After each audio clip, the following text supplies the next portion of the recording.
Avis vascular centre మన దేశంలోనే the best varicose vein hospital. Welcome to iDream. నా పేరు లుంబిని. గవర్నమెంట్ జాబ్ అంటేనే కాంపిటీషన్ ఉంటుంది డెఫినెట్లీ. సో ఆ గవర్నమెంట్ జాబ్ క్రాక్ చేయాలి అంటే కావాల్సిన స్టడీ ప్లాన్ కావాలి, ప్రిపరేషన్ స్ట్రాటజీ కావాలి. But most importantly next few డేస్లో, ఫ్యూ మంత్స్లో ఏ జాబ్ నోటిఫికేషన్స్ ఉన్నాయి రెండు తెలుగు రాష్ట్రాల్లో కూడా, ఇటు ఏపీ కానీ అటు తెలంగాణ కానీ ఏమేమి నోటిఫికేషన్స్ మనం ఎక్స్పెక్ట్ చేయొచ్చు అనేది డిస్కస్ చేద్దాం. ఈరోజు మనతో పాటు కెరియర్ గైడెన్స్ ఎక్స్పర్ట్ బాలాజీ గారు. Let's talk to him. Hello sir. Hi అండి. సార్, డివైఓ పోస్ట్లకి ఫైనాన్షియల్ క్లియరెన్స్ అయితే వచ్చింది, which is deputy education officer. మరి నోటిఫికేషన్ ఎప్పుడు వచ్చే ఛాన్సెస్ ఉన్నాయంటారు? యాక్చువల్గా డివైఓ నోటిఫికేషన్ అనేది మనకి ఫైనాన్షియల్ క్లియరెన్స్ వచ్చి 1.5 year అయిపోతుందండి. మరి ఇంత అంటే ఫైనాన్షియల్ క్లియరెన్స్ వచ్చిన తర్వాత ఇమీడియట్గా మనకి నోటిఫికేషన్ అయితే రావాలి. 24 పోస్టులకి ఈ నోటిఫికేషన్ రిలీజ్ కావడం జరిగింది. అదే మనకి ఫైనాన్షియల్ క్లియరెన్స్ వచ్చింది. వీటితో పాటుగా డైట్ లెక్చరర్ ఉద్యోగాలు కూడా తెలంగాణలో రావడం జరిగింది. ఆంధ్రాలో చూస్తే ఒక నోటిఫికేషన్ వాళ్ళు సక్సెస్ఫుల్గా కంప్లీట్ చేశారు. బట్ రిజల్ట్ అనే విషయంలో ఏదైతే రోస్టర్ విధానంలో మిస్టేక్స్ సంథింగ్ ఏదో అని చెప్పి మనకి హోల్డ్లో పెట్టారు ప్రజెంట్. బహుశా అది సాల్వ్ అయిపోతే అక్కడ కూడా మనకి డివైఓ నోటిఫికేషన్ వచ్చేటువంటి ఛాన్స్ అయితే ఉంది. ఇప్పుడు రెండు రాష్ట్రాల్లో కూడా మనకి జాబ్ క్యాలెండర్కి సన్నాహాలు జరుగుతున్నాయి కాబట్టి ఈ డివైఓ నోటిఫికేషన్ మీద ఖచ్చితంగా మనకి రెండు రాష్ట్రాల్లో కూడా మళ్ళీ ఈ ఇయర్ మనం ఇంకొక నోటిఫికేషన్ చూసే అవకాశం 100% ఉందండి. ఓకే, అయితే ఈ జాబ్స్కి బీఈడి కావాలి కంపల్సరీ అని అంటారా, నిజమేనా? యాక్చువల్లీ డివైఓ నోటిఫికేషన్కి బీఈడి అవసరం లేదండి. కంపారిటివ్లీ ఈ డివైఓ నోటిఫికేషన్కి ఒక పీజీ అర్హత అనేటువంటిది ఉండాలి. ఈ పీజీలో ఫస్ట్ క్లాస్ ఆర్ సెకండ్ క్లాస్లో మనం క్వాలిఫై అయి ఉండాలి. At the same time PG ఏదైతే మనం చేసామో ఆ పీజీ తోటి బీఈడి అడ్మిషన్ తీసుకోవడానికి సూటబుల్ అయ్యేటువంటి డిగ్రీ అనేటువంటిది మనం పీజీ అనేటువంటి చేసి ఉండాలి. అంటే ఆ పీజీ బీఈడి అడ్మిషన్కి ఎలిజిబుల్లా కాదా అనేటువంటి చూస్తారు తప్ప మనకి బీఈడి అనేటువంటిది ఉండాల్సిన అవసరం అయితే లేదు. ఓకే, సో రిమైనింగ్ జాబ్స్ తో కన్సిడర్ చేస్తే ఎందుకు డివైఓ జాబ్స్ అనేవి స్పెషల్ అంటారు? ఈ డివైఓ ఉద్యోగం అనేటువంటిది కంపారిటివ్లీ మిగిలిన ఉద్యోగాలతో పోలిస్తే చాలా స్పెషల్ అండి. ఎందుకనంటే ఒక విధంగా చెప్పాలంటే గ్రూప్ 1 కంటే బెస్ట్ అని చెప్తుంటారు చాలామంది.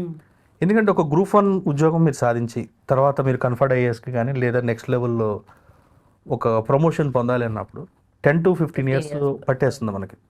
అది లక్కీగా చిన్న ఏజ్లో మనం జాబ్ వస్తే రిటైర్మెంట్ అయ్యేటప్పటికి ఒక ప్రమోషన్ ఆర్ 2 promotions కొట్టే ఛాన్స్ ఉంటుంది. కానీ డివైఓ అనేటువంటిది కంపారిటివ్లీ మిగిలినటువంటి సర్వీసెస్ కంటే చాలా స్పీడ్ కెరియర్ ఉన్నటువంటి జాబ్ అన్నట్టు. అలాగే మనకు నిర్వర్తించేటువంటి విధులు కూడా చాలా అద్భుతమైనటువంటి విధులు నిర్వహిస్తూ చాలా ఫాస్ట్గా మనకి వచ్చేటువంటి అవకాశం అయితే ఉంది. అంటే మనం ఒక గ్రూప్ 1 అనేటువంటి చూసుకుంటే గ్రూప్ 1 స్థాయి ఉద్యోగం ఇది. కంపారిటివ్లీ కెరియర్ గ్రోత్ ప్రకారం గ్రూప్ 1 కంటే బెస్ట్. అదే గ్రూప్ 1 అనేటప్పటికి మనకి number of papers, objective, descriptive, interview ఇట్లా ఎంతో మనం కష్టపడితేనే కానీ అక్కడికి వెళ్ళాం. కానీ ఇక్కడికి వచ్చేటప్పటికి గ్రూప్ 1 కంటే బెటర్ స్థాయి ఉద్యోగం అనుకుంటున్నాం.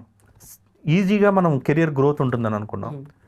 హోదా అండ్ రెస్పెక్ట్ అదేవిధంగా విధుల ప్రకారం గ్రూప్ 1 స్థాయి అని అనుకున్నాం. కాకపోతే ఇక్కడ సిలబస్ అనేటువంటిది చాలా తక్కువ ఉంటుంది.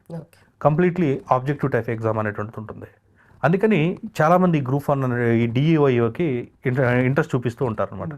పైగా ఇక్కడ మనకి ఈ బీఎడ్ అనేటువంటిది ఉండాల్సిన అవసరం లేదు కాబట్టి ముఖ్యంగా టీచర్ ఉద్యోగాలకు ప్రిపేర్ అయ్యేటువంటి వాళ్ళు ఎవరైతే ఉంటారో అంటే సిలబస్ కొద్దిగా వాళ్ళకి అనుకూలంగా ఉంటుంది. డిఎస్సికి ప్రిపేర్ అయ్యేటువంటి ఆస్పిరెంట్స్ ఎవరైతే ఉంటారో వాళ్ళు ఈ ఉద్యోగాలకు బాగా ప్రిపేర్ అవుతుంటారు. ఓకే, సో సిలబస్ ఏముంటుంది, అట్ ద సేమ్ టైం మనకు ఎగ్జామినేషన్ ప్యాటర్న్ ఎలా ఉంటుంది సార్? మనకి సిలబస్ కనుక చూసుకున్నట్లయితే అండి మనకి 3 papers అనేటువంటి ఉంటాయి. 3 papersలో ఒక పేపర్ జనరల్ స్టడీస్. ఈ జనరల్ స్టడీస్లో మనకి history, geography, economy, current affairs, తెలంగాణలో అయితే తెలంగాణ ఉద్యమ చరిత్ర, తెలంగాణ సంస్కృతి, ఆంధ్రాలో అయితే మనకి ఆంధ్ర హిస్టరీ అట్లా ఉంటాయి. ఇక పేపర్ 2, పేపర్ 3 చూసుకున్నప్పుడు రిమైనింగ్ 2 papers కంప్లీట్ ఎడ్యుకేషన్ మీద ఉంటాయండి. Paper 2 education paper 1, education paper 2. ఈ ఎడ్యుకేషన్ పేపర్ 1, పేపర్ 2లో మనకి పర్స్పెక్టివ్ ఆఫ్ ఎడ్యుకేషన్, అదేవిధంగా సైకాలజీ ఆఫ్ ఎడ్యుకేషన్, అదేవిధంగా క్లాస్ రూమ్ మేనేజ్మెంట్, దాని తర్వాత మనకి ట్రెండ్స్ ఇన్ ఎడ్యుకేషన్లో వస్తున్నటువంటి ట్రెండ్స్, ఎడ్యుకేషన్ పాలసీస్, రీసెంట్గా 2020 పాలసీ కానించి అంతకు ముందు ఉన్నటువంటి ఎడ్యుకేషనల్ పాలసీస్, అదేవిధంగా చైల్డ్ డెవలప్మెంట్కి సంబంధించి, విద్యార్థుల యొక్క డెవలప్మెంట్కి సంబంధించి ఈ విధమైనటువంటి సిలబస్ అనేటువంటిది ముఖ్యంగా డిఎస్సికి ప్రిపేర్ అయ్యే వాళ్ళకి ఫేవరబుల్గా ఉండేటువంటి సిలబస్ అనమాట. So exam pattern sir? అది ఎగ్జామ్ ప్యాటర్న్ 3 papers అండి. మనకి ప్రిలిమినరీ అట్లా ఉండదు. ఈ 3 papersలో వచ్చేటువంటి మార్క్స్ని బేస్ చేసుకునే మనకు జాబ్ ఉంటుంది. ఇక విధులు కూడా మనం చూసుకుంటే ఎట్లా ఏ జాబ్స్ ఇలా వీళ్ళు అంటే ఫంక్షన్స్ ఎట్లా ఉంటాయి అని చూసుకుంటే మనకు ఈ డివైఓ అనేటువంటిది మండల్ లెవెల్, డిస్టిక్ లెవెల్, అదేవిధంగా ఒక రీజనల్ లెవెల్లో మనకు 3 కైండ్స్గా ఎడ్యుకేషనల్ ఆఫీసర్స్ ఉంటారు. మనం ఈ జాబ్లో కనుక సెలెక్ట్ అయితే డిస్ట్రిక్ట్ లెవెల్ కంటే తక్కువగా, మండల్ లెవెల్ కంటే ఎక్కువగా మిడిల్లో మనం సెలెక్ట్ అవుతాం అనమాట. ఈ జాబ్లో మనం సెలెక్ట్ అయినట్లయితే కనుక కంప్లీట్గా ఎడ్యుకేషన్కి సంబంధించి ఆ రీజియన్కి సంబంధించినటువంటి విధులు, ఆ డివిజన్కి సంబంధించిన విధులన్నీ కూడా మీరే హెడ్ అవుతారనమాట. అంటే ఒక డిఎస్సి సాధించి ఎంతో కష్టపడి మీరు డిఎస్సి సాధిస్తే ఒక స్కూల్ అసిస్టెంట్గా స్కూల్లో పనిచేస్తారు. తర్వాత మీరు హెడ్ మాస్టర్ వరకు అట్లా వెళ్ళే ఛాన్స్ ఉంటుంది. అది ఈ ఉద్యోగం సాధిస్తే మీ డివిజన్లో ఉన్నటువంటి అన్ని స్కూల్స్, ముఖ్యంగా స్కూల్స్ అండ్ కాలేజెస్, అంటే కంపారిటివ్లీ కాలేజెస్, స్కూల్స్ మీద మీకు కంప్లీట్గా అజమాయిషి అనేటువంటిది ఉంటుంది.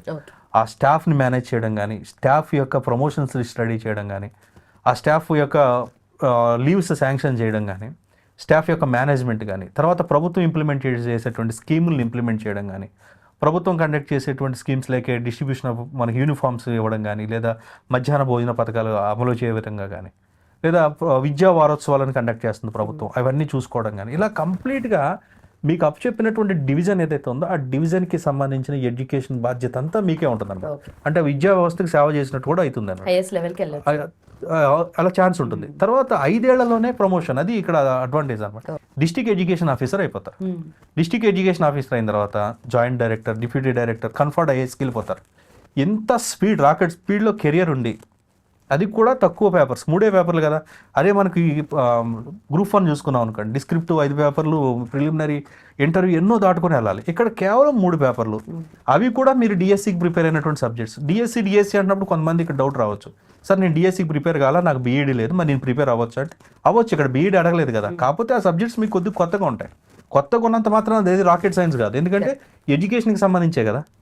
అంటే ఎడ్యుకేషన్లో వస్తున్న కొత్త ట్రెండ్స్ ఏంటి, క్లాస్ రూమ్లో బిహేవియర్ ఎట్లా ఉంటుంది, ఎడ్యుకేషన్ సైకాలజీ, ఇట్లాంటివి జనరల్గా కూడా మనం చదువుకోవచ్చు. కాబట్టి జనరల్ అభ్యర్థులకి కూడా పీజీ చేసి, కాకపోతే ఇక్కడ పీజీలో పర్సంటేజ్ ఇంపార్టెంట్ అండి. మినిమం 2nd క్లాస్లో అయినా మీరు పీజీ పాస్ అవ్వాలి. ఆ పీజీతో మీరు అడ్మిషన్ తెచ్చుకోవాలి దేనికి, బీఎడ్కి. మరి ఇలా ఎందుకు పెట్టారంటే బహుశా జాబ్ వచ్చిన తర్వాత మీతో బీఈడీ చేయించవచ్చు అనేటువంటి ఉద్దేశంతోనో whatever maybe. But BEd అడ్మిషన్కి ఎలిజిబుల్ ఉన్నటువంటి పీజీతో కనుక మీరు 2nd క్లాస్లో పాస్ అయిన వాళ్ళు ఎవరైతే ఉంటే, ఆల్రెడీ తెలంగాణలో 24 పోస్టులకి వచ్చేసింది. వచ్చి 1.5 year అయింది కాబట్టి ఇంకా కొద్దిగా పోస్టులు పెరిగేటువంటి ఛాన్స్ ఉంటుంది. ఆంధ్రాలో ఈ రిజల్ట్ హోల్డ్ కనుక తీసేస్తే ఇక్కడ కూడా మనకి కొత్త జాబ్ క్యాలెండర్లు వస్తుంది. కాబట్టి ఇది గ్రూప్ 1 కంటే బెటర్ అనుకో చెప్పుకోవచ్చు. కాబట్టి ఇలాంటి ఉన్నతమైన ఉద్యోగం గురించి ముందు అవగాహన తెచ్చుకొని ప్రిపేర్ అయినట్లయితే కనుక మంచి కెరియర్ అనేటువంటిది ఉంటుంది. నోటిఫికేషన్ వచ్చిన తర్వాత కాకుండా ముందు ప్రిపేర్ అవ్వాలి. అదే అండి, చాలా మంది ఏంటంటే నోటిఫికేషన్ వచ్చాక ప్రిపేర్ అవుతూ ఉంటారు. 99% ఆస్పిరెంట్స్ అనమాట. ఆ నోటిఫికేషన్ వచ్చాక ప్రిపేర్ అయ్యేటువంటి ఆస్పిరెంట్ ఎవరైతే ఉన్నారో వాళ్ళు ఎప్పటికీ ఆస్పిరెంట్గానే ఉండిపోతారు. బట్ నోటిఫికేషన్ వచ్చాక రివిజన్ చేసేవాళ్ళు ఉంటారు. నోటిఫికేషన్ వచ్చాక రివిజన్ స్టార్ట్ చేస్తాడు, ఆల్రెడీ సిలబస్ కంప్లీట్, వాళ్ళే సక్సెస్ అవుతారు అనమాట. Right. Done sir, thank you so much.